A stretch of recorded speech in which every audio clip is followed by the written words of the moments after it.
யாரெல்லாம் கர்த்தருடைய வேலையை நடத்துகிறார்களோ அப்பொழுது ஆவியானவர் அவர்கள் நடுவில் எழுந்தருளுகிறார். பிரியமானவர்கள், உங்கள் நடுவில் ஆவியானவர் எழுந்தருளுமா? வேலையை நடப்பீங்க.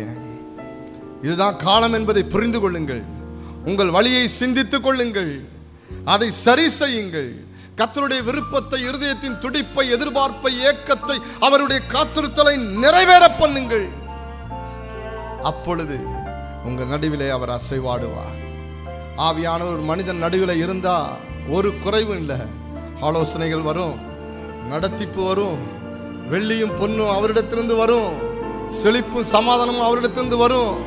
அவருடைய பாதுகாப்பு, ப்ரொடெக்ஷன் நமக்கு கிடைக்கும், எல்லாமே கிடைக்கும். ஆனால்தான் அங்கே ஒரு வசனம் சொல்லுகிறது, இன்று முதல் உங்களை ஆசீர்வதிப்பேன். இதுதான் காலம் என்று சபையே, இதுதான் காலம் என்று எருசலேமே, இதுதான் காலம் என்று ஜனக்கூட்டமே, இதுதான் காலம் என்று ஆசாரியனே, இதுதான் காலம் என்று செருபாபேலே, நீ விளங்கிக் கொண்டு கர்த்தருடைய ஆலயத்தின் வேலையை, சூழ்நிலையை பார்க்காமல் செய்வாயானால் இன்று முதல் உங்களை ஆசீர்வதிப்பேன். இன்று முதல் உங்களை ஆசீர்வதிப்பேன். வேலையை நடப்பீங்க. உங்கள் நடுவில் நான் இருக்கிறேன், உங்கள் நடுவில் நான் இருக்கிறேன். உன்னை நான் முத்துரை மோதிரமாக வைப்பேன் செருபாபேலே, பயப்படாதே. உன் பராக்கிரமத்தினாலோ உன் பலத்தினாலே அல்லோ, என் ஆவினாலே இது நடக்கும். கர்த்தர் சொல்லுகிற பிராமிஸ் எல்லாம் கர்த்தர் நிறைவேற்றினார், கர்த்தர் நிறைவேற்றினார், கர்த்தர் நிறைவேற்றினார்.